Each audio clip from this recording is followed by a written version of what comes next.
থাপ্পড় দিতেছে, আপনারা দেখবেন কয়েকটা জায়গায় ধাক্কা দিয়ে ফালাইয়া কিভাবে লাথি দিতেছে। তো এইটারে বানিয়ে ফেলছে র্যাগিং। আরে ভাই, ধাক্কা দিয়ে রাস্তায় দিন দুপুরে ফালাইয়া পিটাইতেছে, এইটারও বানিয়ে ফেলতেছে র্যাগিং। র্যাগিংটা হচ্ছে একটা কাভারেজ এখন, যে এটা হইতেই পারে। ইউনিভার্সিটিতে রাগারাগি, বড় ভাইরা ছোট ভাইদের রাগারাগি করতে পারে, ইয়া নিয়ে যেতে পারে, এই ধরনের চিন্তা আপনাদেরকে ঘুরে আমাদেরকে। আর মিডিয়া এখানে সাংঘাতিক ভাবে তাদের সহযোগিতা, তারা একটা গুঞ্জন তুলে দেবে, হ্যাঁ অমুকের বাপ নামাজ পড়ত, অমুকের দাদা নামাজ পড়ত। আরে আমার দাদার সাথে তো হিন্দুরা রোজাও রাখছে, ওনার বন্ধু বান্ধবরা ওনার সম্মান করতে ওনার সাথে রোজা রাখছে। তো এখন এটার জন্য এখন মমতারে বানাইতেছে, মুনাজাত দিতেছে, মমতা নাকি মুসলমান, তারপরে অমর্ত্য সেন নাকি মুসলমান হয়ে গেছে। এখন এই অরুন্ধতী রায় বলছে যে কাশ্মীর আসলে ভারতীয়দের না। এত অসভ্য মানুষ কাশ্মীর কখনো ছিল না। ভারতীয়রা যে এই পরিমাণ অসভ্য, এইরকম অসভ্য কাশ্মীরের মানুষ কখনো ছিল না। এই কথা অরুন্ধতী রায় নানা ভাবে বলতেছে। ওইটা হলো সভ্যতার চারণভূমি কাশ্মীর, এবং বাংলাও ঠিক তাই, এবং এইটাকে আমরা সেটা করতে চাই।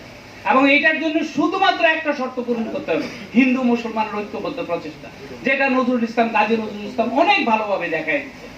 আপনারা তার বিদ্রোহী কবিতাটা পড়বেন, আপনারা তার অন্যান্য কবিতা পড়বেন, তার ইসলামী গান শুনবেন, তারে কেন মসজিদের পাশে কেন তাকে মাটি দিতে বলতেছে, এইসবগুলি শুনবেন। এবং সাথে যে যখন মানুষ মারা হচ্ছে তখন কেন সে বলতেছে যে আরে এ তো হিন্দু মুসলমান মরতেছে না, মানুষ মরতেছে, মায়ের সন্তান মরতেছে। এই জিনিসগুলোর দিকে আমাদেরকে বেশি নজর দিতে হবে। মিডিয়া আমাদের সঙ্গে যে বিশ্বাসঘাতকতা করতেছে, আরে ভাই এই দেশের শতকরা ডিক্লেয়ার মানুষ শতকরা 90%। এরা তো উঠতে বইতে আল্লাহ বিল্লাহ মুসলমান বিসমিল্লাহ করে। এটা তো আমি সোভিয়েত ইউনিয়নের কমিউনিজমের আমলে দেখছি যে বাসে উঠার আগে ওরা প্রত্যেকটা মানুষ বিসমিল্লাহ কইতে কইতে বাসে উঠে। এখন এখানে তো আমরা সেই ভয়ও বলি না। তাসখন্দে, বোখারা, সমরখন্দে বিসমিল্লাহ কোয়া ছাড়া কেউ যানবাহনে উঠে না, একেবারে খোদ কমিউনিজমের সময়ও। আর মহিলারা একেবারে এমন জোরে বলে যাতে করে তার জায়গাটা ভিতরে রেডি হয়ে যায়, যে আমি একটু মহিলা আসছি, আমি দাদি আসছি বা নানি আসছি, আল্লাহু আকবার করে তারপরে কয় বিসমিল্লাহ, সাথে সাথে তার জায়গা ভিতরে ঠিক হয়ে যায়। এখন ইসলামের সংস্কৃতি তো সাংঘাতিক জিনিস, এবং এই ইসলামের সংস্কৃতি এখন পাশ্চাত্যের সাংঘাতিক দরকার, তা না হলে ওরা মনুষ্যত্ব হারিয়ে ফেলবে।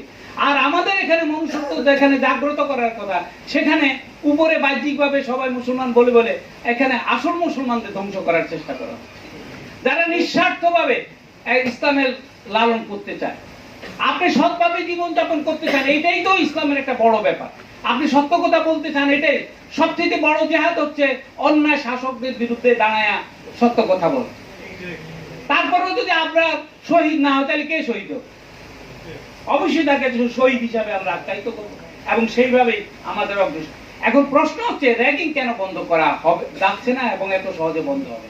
তার কারণ হচ্ছে যারা র্যাগিং করে তাদেরকে যে পুরস্কারগুলি দেওয়া হয়, বিশাল বিশাল পুরস্কার। মনে করেন আমাকে যারা ধমকাইছে তাদের পদোন্নতি কিভাবে হয়েছে আপনারা চিন্তা করতে পারবেন। তারা এখন কোথায় আপনারা বিশ্বাস করতে পারবেন? শুধুমাত্র দেয় যে অমুক শিক্ষককে ধমকে আসছে, তার মানে র্যাগিং এর কাজ সে করে আসছে, এখন তাকে পুরস্কৃত করতে হবে। এই পুরস্কার যতদিন থাকবে, এই র্যাগিং বন্ধ হবে না। এবং এত সহজে এত পুরস্কার, আপনি কিভাবে র্যাগিং বন্ধ করবেন? আমারও কিছুক্ষণের মধ্যে চলে যেতে হবে, পরীক্ষা আছে। তো এখন নাটের গুরুদের কিছু হচ্ছে না, আপনি দেখবেন এই নাটের গুরুদের কিছু হচ্ছে না। একজন ভিসি যদি 2 বছরের ভিতরে 23 বার বাইরে চলে যায়, 12টার পরে অফিসে যায়, ছাত্রছাত্রীরা যখন টায়ার্ড থাকে তখন তিনি অফিসে আসে, ওরা যখন খাইতে যায় তখন তিনি অফিসে আসে। আর সেই ভিসি কিভাবে আপনার আমার স্বার্থ রক্ষা করবে? কি যে হচ্ছে দেশে, এইটা আবরারের এই ঘটনা থেকে বেরিয়ে আসা দরকার। আমার কাছে খুব ইচ্ছা হয় যে এই আজকের আলোচনাটা হওয়া উচিত দেশ ও জাতির স্বার্থ রক্ষায় শিক্ষক সমাজের ভূমিকা। এবং এইটা না ঠিক করতে পারলে শুধু ছাত্রদেরকে ঠিক করা, তাই ঠিক করবে ছাত্রদেরকে। শিক্ষক ঠিক নাই, আমরা ঠিক নাই, আমাদেরকে ঠিক করে, কিন্তু আপনাদেরকে দায়িত্ব পালন করবে। আপনারা সবাই ঠিক হইলে আমাদের উপায় থাকবে না, আমরা বাধ্য হইলেও ঠিক হবে। র্যাগিং এর পুরস্কার এত বেশি, এই পুরস্কারে নাটের গুরুদেরকে আপনারা ধরতে পারবেন না সহজ। সেই কারণে সন্ত্রাসীদের যারা পৃষ্ঠপোষকতা দেয় তাদের অবশ্যই বিচার করতে হবে। এই বিচার এখন নুরু থাকলে আরো আমি কিছু কথা বলতাম, যেগুলি এখন আমি এখনো বলতেছি না। আসলে কি, অনেকেই বলতেছে যে ওরা তো নির্বাচিত সরকার না। আরে ভাই, নির্বাচিত হোক আর না হোক, দেশ জয় করে ফেললে, দেশ জবরদখল করে কোনো দেশ দখল করলে, ক্ষমতা দখল করলে, তারপরেও আপনার দায়িত্ব হচ্ছে সাধারণ মানুষের জান মালের নিরাপত্তা দেওয়া। যেহেতু আপনার ক্ষমতায় আছে, তাদেরকে একদিকে তারা বৈধ কি অবৈধ সেটা ভিন্ন প্রশ্ন, কিন্তু মানুষ মারার অধিকার সরকারের নাই। আর সরকারের এই র্যাগিং গোষ্ঠীর তো নাই। কিভাবে? এবং সরকারের পৃষ্ঠপোষকতা না থাকলে এই সমস্ত শিক্ষকদের মাঝে, ছাত্রদের মাঝে এই র্যাগিং আসতে পারে, এই র্যাগিং থাকতে পারে না, এত মানবেতর হইতে পারে না। মাত্র 20 বছর 25 বছরের ভিতরে এত খারাপ পরিস্থিতি সৃষ্টি হতে পারে। কবিগুরু একবার বলছিলেন যে উনি খুব অপছন্দ করেন হচ্ছে এই যে পাঠা বলি দেয়। এখন কিন্তু আমাদের শাসক শোষকরা আমাদেরকে বলির পাঠা বানিয়েছে। এক্স্যাক্টলি দেখবেন সব জায়গায় আমাদেরকে বলির পাঠা বানিয়েছে। এবং আমার কৃষক ধানের দাম পাবে না। কেন পাবে? কিভাবে পাবে? আপনি আগে সব দেশ থেকে, এমনকি মায়ানমার থেকে, ইন্ডিয়া থেকে পচা হইতে শুরু করে সব চাইলে দেশ বাজার ভরে রাখছে। ওই বেচারা ধান উৎপাদন করছে না, চামড়া বিক্রি করে। তো দেশের অর্থনীতির উপর যে আঘাত আসতেছে, এগুলির বিরুদ্ধে আপনি কথা বললে র্যাগিং এর শিকার। এখন এইসব মির্জাফর থাকবে, কিন্তু মির্জাফরের শক্তি আসলে বড় না। কারণ মির্জাফরের পক্ষে বিপক্ষে যারা থাকে তাদের সাথে আল্লাহর শক্তি থাকে, তাদের সাথে সত্যের শক্তি থাকে। তাই এই সমস্ত মির্জাফরদের ভয় পেয়ে লাভ নেই। আবার অন্যদিকে কিছু বৃদ্ধ নেতা একটা আছে যে ডক্টর কামাল হোসেন, এরা আসলে কিছু করবেন, এদের আর করার ক্ষমতা নাই। এখন করার ক্ষমতা নাই, তারপরেও এখন কিছু তো একটা করতে হবে। তো ওনার অবস্থা হয়তো বদ্যুদার মতো হবে না, কিন্তু তাই বলে ওনাকে দিয়ে বিশাল কিছু হয়ে যাবে এই চিন্তা কর। আপনাদের বড় এই ইয়াং নেতাদের দিকে দেখতে হবে, এই যে গৌতম দাস ভাইকে দেখতে হবে, আমাদের হুজুরকে দেখতে হবে, এদের হাতকে শক্তিশালী করতে হবে। তাইলে সংঘবদ্ধ ভাবে আমরা শক্তিশালী আন্দোলন গড়ে তুলতে পারি।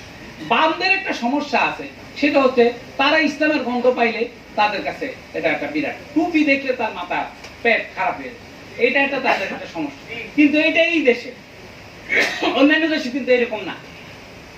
আমেরিকাতে বামরা সবথেকে বেশি সাপোর্টিং হচ্ছে মুসলমানদের পক্ষে। বামদের সাপোর্ট না থাকলে আমেরিকাতে মুসলমান থাকতে পারত না। বামরা প্রথম সাপোর্ট দেওয়ার কারণে এখন আস্তে আস্তে আস্তে আস্তে মানুষ সবাই বুঝছে, আরে এই যে তো নিরীহ বেচারাদের উপরে এইসব অত্যাচার হচ্ছে।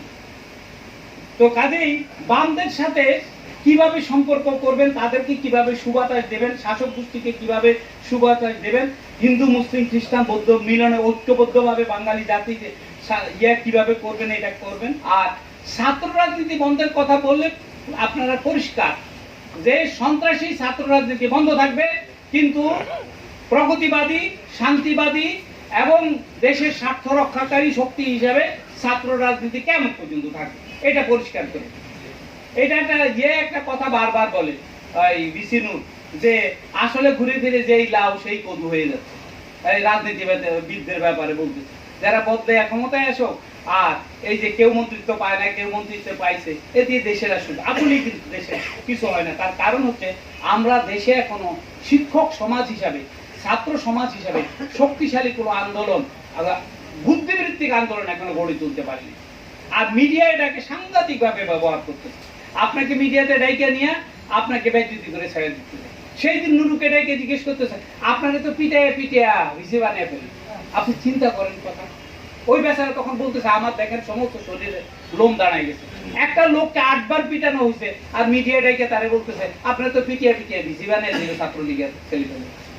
কতখানি জঘন্য হয়েছে মিডিয়া, এইদিকে আপনাদের চিন্তা করতে হবে। এবং মিডিয়া যে আপনাদের এই মিটিং এর কোনো বক্তব্য যদি ভালোভাবে দিতে চান, আসবেন, তারা এটাকে মন্দভাবে প্রচার করবে।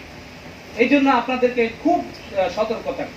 আর আমি বেশি কিছু বলবো না, সংক্ষেপে আমি শেষ করে দিচ্ছি। তবে উপসংহারে আমি কয়েকটা কথা আপনাদেরকে বলতে চাইতেছি, সেটা হচ্ছে আমাদের শিক্ষক সমাজকে আরো অনেক বড় মনের হইতে হবে, অনেক সৎ হইতে হবে। তারা কি দুর্নীতি করছে না করছে ভাই, এইটাতে আমাদের নাক গলাইতে চলবে। শিক্ষা দীক্ষার একটা বিশাল জগৎ আছে, এখানে একটা বিশাল আনন্দ আছে, এখানে প্রাপ্তির একটা বিশাল ব্যাপার আছে, এখানে আল্লাহ খোদাকে বুঝার একটা ব্যাপার আছে, এখানে একটা মানসিক প্রশান্তির প্রশ্ন আছে। এই মানসিক প্রশান্তি অন্য কোথাও কত টাকা দিয়ে, কোনো দুর্নীতির টাকা দিয়ে, কোনো অন্যায় করে এটা পূরণ করা যাবে না। এই জিনিসটা, এই জন্য ইসলামে বলা হয় যে তোমরা আধ্যাত্মিকতার দিকে আসো, রুহানিয়াতের দিকে আসো, তাজকিয়া নফস করো। এইসব কিছু কেন বলা? এইটা একে অপরকে সাহায্য করতে হবে, এটা একা একই করা যাবে না। এটা একা একা, ওই দিন হুজুর ওই যে ইয়ার কথা বলছিলেন, রুবি সাহেবের কথা বলছিলেন যে ওনার ওস্তাদ ওনাকে কিভাবে সাহায্য করছে। তো এই জিনিসগুলোর দিকে আমাদেরকে আসতে হবে। আমি আবরারের ব্যাপারে বলবো, সে 100% শহীদ। বিপ্লবীদের যেমন মরণ হয় না, শহীদদেরও কোনো মরণ হয় না।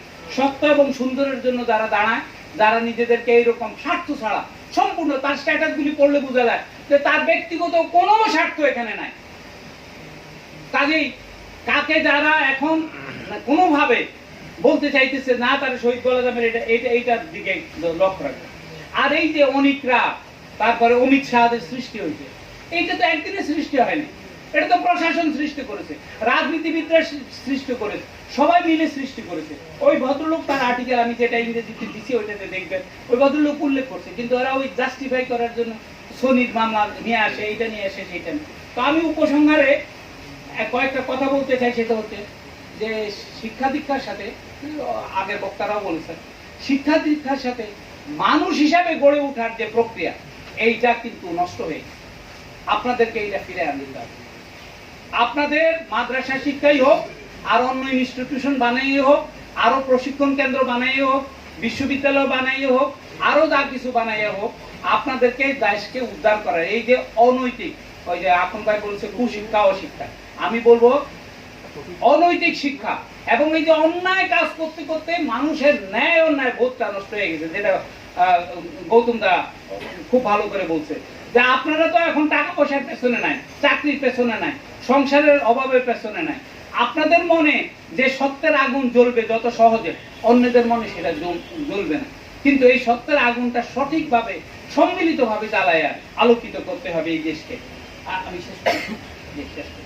এখানে অন্যায়কারীদের বিচার না হইতে হইতে তাদের দাপটে এখন সমাজে যারা সৎ মানুষ তারা গর্তের ভিতরে ঢুকে গেছে, তারা ঘর থেকে বেরোচ্ছে।